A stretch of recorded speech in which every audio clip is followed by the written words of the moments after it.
जो टेक्सटाइल का क्षेत्र है, वस्त्र का, उसमें वर्षों वर्षों से एक समस्या ये थी कि बड़ा बिखरा हुआ क्षेत्र था।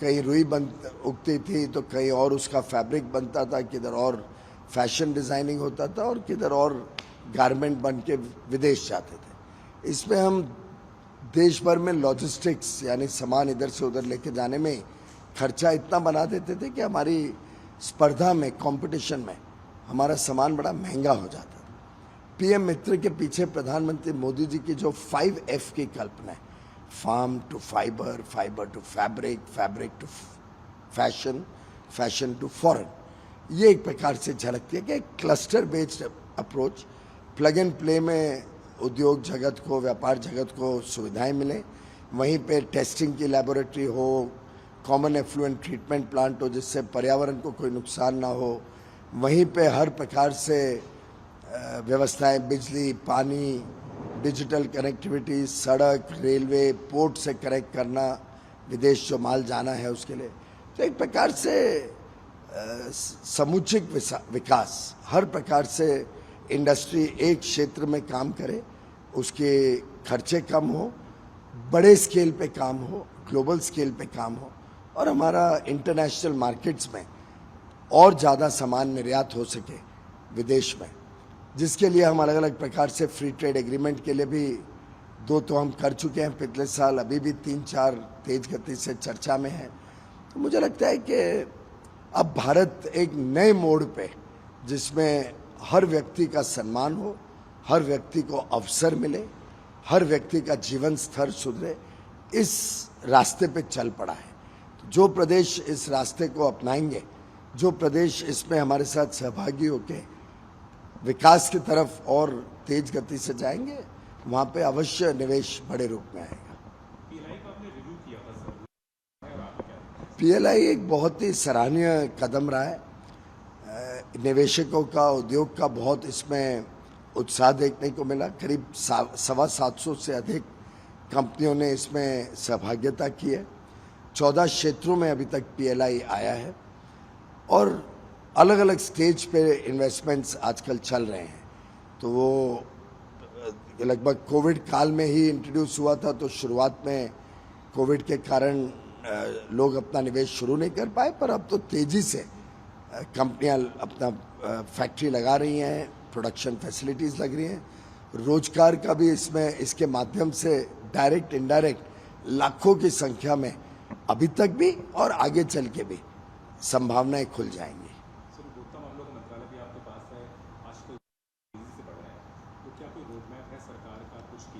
ऐसा है कि इसको पूरे परिप्रेक्ष्य में देखना चाहिए। आपने कहा कि तेजी से दाम बढ़ रहे हैं, वास्तव स्थिति ऐसी नहीं है। टमाटर एकमात्र वस्तु है जिसमें हाल में हफ्ते भर में, और हम सब जानते हैं कि बारिश, अनसीजनल बारिश हुई है, उसके कारण कीमतें बढ़ी हैं और थोड़े दिनों में जैसे हिमाचल से टमाटर आना शुरू होगा, कुछ इलाके हैं कर्नाटक के वहाँ से आएगा, तो वो फिर एक बार सही दामों पे आ जाएगा। आलू का देखिए, प्याज का देखिए, सबके दाम नियंत्रण में। और मैं पिछले वर्ष की तुलना में अगर देखूं तो टमाटर भी वही रेट है एवरेज जो पिछले वर्ष इस समय था। प्याज और आलू के रेट तो पिछले वर्ष से कम है। हमने चावल हो, गेहूं हो, तेल हो, अलग अलग विषयों के ऊपर नियंत्रण रखा है और आज पूरा विश्व सराहना करता है कि भारत ने जो महंगाई पे कदम उठाए हैं वो वास्तव में राहत देते हैं जनता को, और उसी के कारण हमारी महंगाई की दर अब फिर 4.25-4.5% पे आ गई है। पिछले साल जो अनसीजनल रेन हुए थे उसमें धान और गेहूं की फसल को नुकसान हुआ था, आपने एक्सपोर्ट पे भी रोक लगाई थी और इस साल भी अल नीनो की आशंका है। क्या इस तरह के रिस्ट्रिक्शंस अभी आगे जारी रहेंगे? क्या अप्रोच है सर? अभी तो जो रिस्ट्रिक्शन रखे हैं वो जारी रहेंगे। सर, एक्सपोर्ट के मोर्चे पर जो पिछले दिनों कुछ स्लो डाउन बढ़ाने के लिए स्वाभाविक है, जब पूरे विश्व में बड़ी बड़ी तेज गति से बढ़ने वाली या बड़े विकसित देशों में आज रिसेशन चल रहा है, बहुत कमज़ोर अर्थव्यवस्था की स्थिति है, ऐसे में जो डिमांड है, जो खपत है वस्तुओं की या सेवाओं की, वो कम हुई है। उसका प्रभाव पूरे विश्व के अंतर्राष्ट्रीय बाजारों में है, विश्व के व्यापार पर पड़ रहा है। विश्व व्यापार संघ ने भी अनुमान लगाया कि इस वर्ष इंटरनेशनल ट्रेड थोड़ा कमज़ोर रहेगा। साथ ही साथ कमोडिटी प्राइसेस, लोहा, एल्युमिनियम, ऐसे जितने का तेल, जितने कमोडिटीज़ हैं वो भी कम हुए हैं। तो इस सब का प्रभाव अवश्य थोड़ा बहुत निर्यात पे पड़ेगा। लेकिन अच्छी बात यह है कि जो हमारा वित्तीय घाटा है, ट्रेड का जो घाटा है, ट्रेड डेफिसिट, वो कम होते जा रहे हैं। तो भारत की तो उल्टे स्थिति और मजबूत होगी इस वर्ष। ब्रिटेन एफटीए से क्या अपडेट है?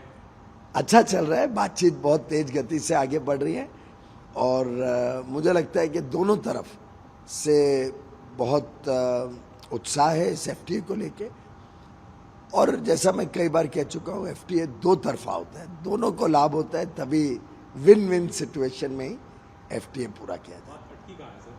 दिल्ली की कोई अटकी नहीं है, चलते जा रही है बातचीत, अच्छी चल रही है। लैब ग्रोन डायमंड को लेकर के क्या अपडेट है, क्योंकि अब तो सारी दुनिया ने देख लिया है। प्रधानमंत्री जी ने lab grown diamond American president को जब दिया, एक प्रकार से देखिए भारत के इस नए उद्योग के लिए कितनी बड़ी बात है। प्रधानमंत्री स्वयं ब्रांड एम्बेसडर हैं भारत के और भारत के क्षमताओं के। आज लैब ग्रोन डायमंड, जो बड़े साइज के डायमंड होते हैं, उसमें भारत की प्राथमिकता है विश्व में। और मेरा विश्वास है कि ये ग्रीन डायमंड्स हैं, इसमें कम कार्बन एमिशन होता है और नेचुरल डायमंड और इसमें कोई फ़र्क नहीं है। फ़र्क इतना ही है कि नेचुरल डायमंड ज़मीन के नीचे इसी प्रोसेस से हजारों साल में बनता है और उसको आज टेक्नोलॉजी के माध्यम से लेबोरेटरी में उसी प्रोसेस से, जैसे ज़मीन के नीचे बनता है, उसको लेबोरेटरी में बनाया जाए। तो इसकी संभावनाएं अपार हैं और मुझे लगता है इसकी लोकप्रियता भी बढ़ते जा रही है। भारत का निर्यात भी लैब ग्रोन डायमंड का लगातार बढ़ते जा रहा है, इस वर्ष भी बढ़ेगा। और मैं समझता हूँ ये एक नया उद्योग, नए रोजगार, नए काम के अवसर लेके भारत में आगे बढ़ेगा।